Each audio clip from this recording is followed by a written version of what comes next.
さあ今日は最終ミッションに挑戦してもらいます。ドリルを町の油性に持っていかないとなんだっけ。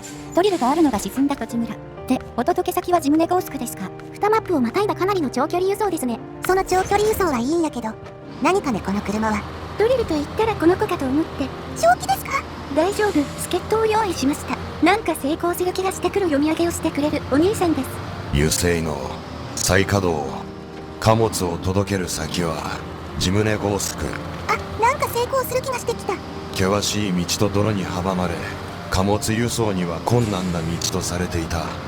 誰もが作業に就くことを躊躇する中、真っ先に名乗りを上げた者がいた。これ絶対主人公扱いしインターナショナルトランスター 4070A ハイウェイ化の車だった。これは困難な配送に果敢にも挑んだハイウェイ車両の物語である。風の中のツバメがどっか行った。どっか行ってしまいましたね。本兵さんとか色々どっか行った。寄せすぎるとあれなので色々どっか行きます。ドリルもらったで。はい、始まりましたプロジェクト S 運送車たち。本日は運転席にドリルの運搬に携わったことの葉茜さんをお迎えしています。運転中なんですが。どうですか、ロシアマップ。困難な道であまたの初心者を葬り去った過酷な道と聞いていますが。そうですね。とにかく泥がひどいので、こんなところをでかいドリルを引いていくなんて無理なんじゃないかと当初は思っていました。そんな仕事に声を上げた 4070A、 一体どのような車両だったのでしょうか。 4070A ミシガン州スミスビルダムの湿地帯で生まれた。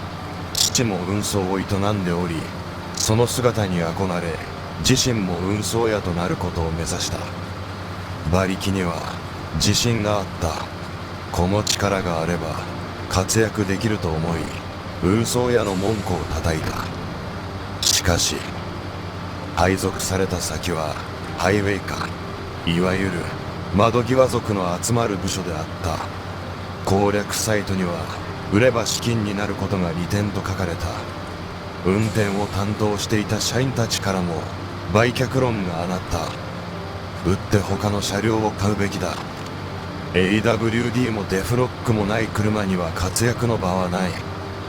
そんな声が多数を占める中、お姉さんが言った。あなたにできる仕事をこなしなさい。4070A はこの会社に尽くすことを決めた。ああ、ハイウェイ化ですか。やはり運送の世界は厳しいのでしょうね。そうですね。どうしても実力主義というか、能力が全てという風習がありますので。琴ノ葉葵さんはどのように考えますか。実はですね、私も当時は売却論の方を支持していました。ねえ、この車2人乗りのはずなんだけど。今更そんなとこ気にすんな。この車を入社させたのは私なんですが、正直能力不足感が否めませんでしたね。どの車もオフロード化やヘビー化を目指して入社してくるわけですが。オフロード化といえば運送の花形ですからね。そうなんです。しかし 4070A は馬力こそあれと走破性に欠ける。できる仕事は限られており、売却することがある意味で彼の幸せになるのではないかと。それでもお姉さんはできる作業に注力すればいいと彼を雇用し続けたと。せっかくご縁があって入社してくれたわけですし、それに強い車両だけで進めても動画映えしませんから。映えが何なのかはちょっとわかりませんが、能力が足りないなら支え合えばいいわけですね。まさに今能力不足を実感する道ですね。泥ではないとはいえ、やはりオフロード部分は速度が落ちますね。こんな無茶な配送に駆り出される 4070A、 入社後にはどんな仕事をこなしていたのか。お姉さんの期待に応えるべく彼は必死に働いた。ミシガン州で同じくドリルの配送経験があった。パワーを生かし大型輸送にも携わった。自信をつけた彼は東の地で燃料タンクの配送に挑んだ。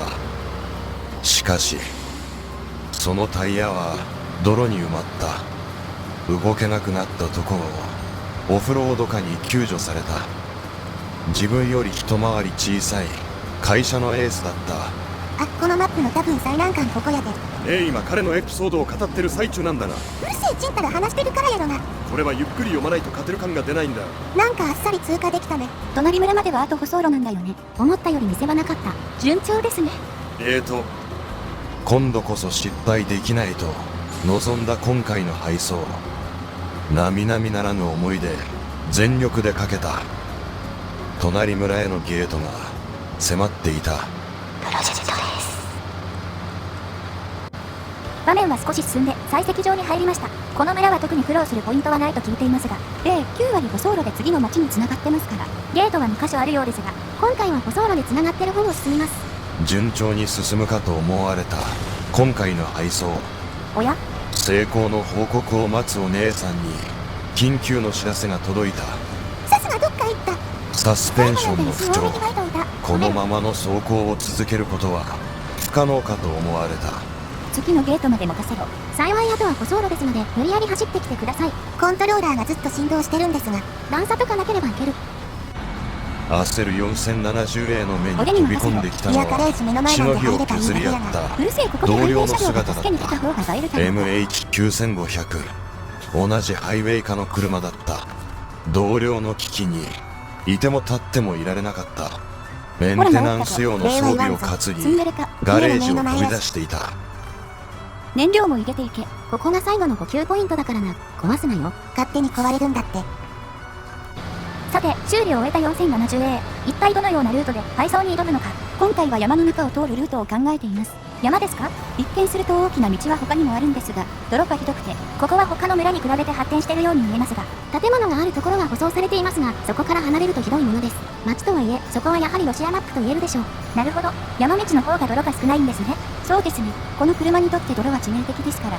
でも馬力はある方なので、多少の坂道くらいなら走ってくれるはずです。間もなく市街地を抜け、最後の難所である山道に入ろうかというところ。果たして、ハイウェイ車両でこの山を無事に抜けられるのか。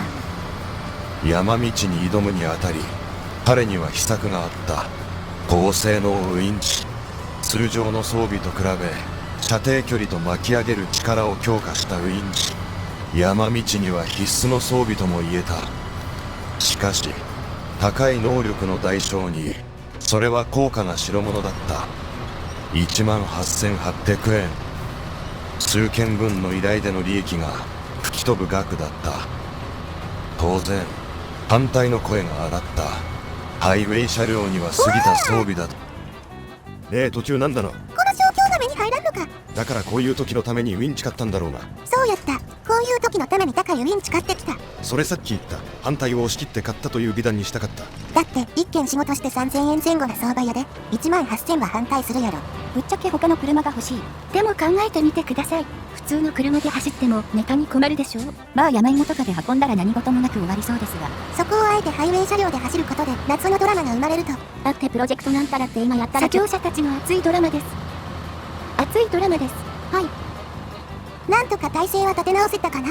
傾きは戻ったけど後ろが引っかかる。車ではなくトレーラーを引っ張ってみたら。こりゃダメだ。反対側ってウインチかけられる場所あるか。何箇所か反応あり、強度が足りるポイントだとええんやけど、細い木だと折れちゃって使えなくなるもんね。右に引っ張りながらアクセル踏んで、なんとか引き上げたい。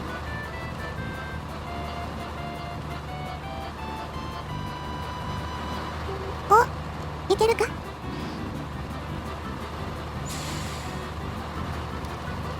動いた。そしてぶつけた。リアハンドル効かない。後ろに荷重乗りすぎて全尾浮いてますね。運転席にこれだけ乗ってても浮くんですか。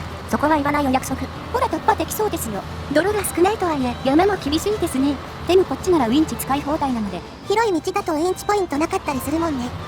新たな装備で困難を振り切って進んだ。目的地の油性まであと少し。納期が迫っていた。あ、別に納期とかないです。そうなんですか。気が向いたら運ぶという契約なので。なんだそれ。お姉さんの手腕です。謎の力により納期がどっか行った。納期とかないとプロジェクトなんたらっぽくないじゃん。うちはブラックじゃないので。そっすね。この坂を登りきれば目的地が。最後だけコンクリ板敷いてある。謎の優しさ。そうかな。下から嫌な音がした。大丈夫、破壊までは行ってない。バンクとかしなくてよかったです。目的地の目の前で故障は困るわね。でも最後にまた助けが来た方が流れとしては美味しいのでは。もうハイウェイ車来ないからな。主任が助けてくれるとか。あいつ燃料しか持てないぞ。再び5368に救助されるとか。そういえば同期入社だよね。その展開は熱そう。ドリルのお届けです。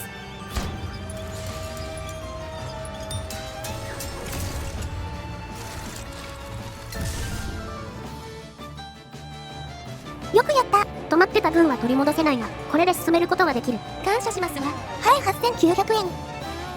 4070円は無事に配送を成し遂げた。赤字だった。うるせえよ。プロジェクトです。その後地元のミシガン州に戻った彼は今はマルタの運送に携わっている。